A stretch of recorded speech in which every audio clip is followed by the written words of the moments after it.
está pelejando pra ver se fecha as igrejas. Inventou até culto online, live ao vivo é o desejo dele. Meu irmão, tome cuidado com esse mundo tecnológico. Pela internet ninguém sente nada, o culto é teológico. Eu quero é ver poder, quero sentir poder na internet. A gente não vê. Eu quero é ver poder, quero sentir poder, pois na igreja que transborda a gente vê.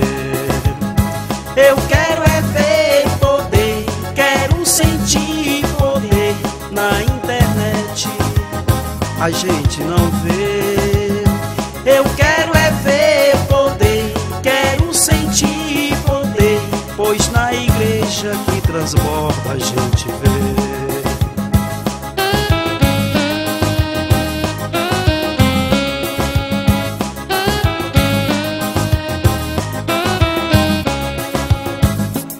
A profecia está se cumprindo, só resta agora Jesus voltar.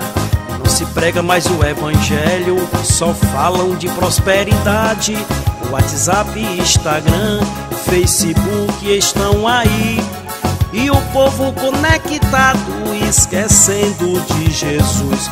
Porque eu quero é ver poder, quero sentir poder na internet.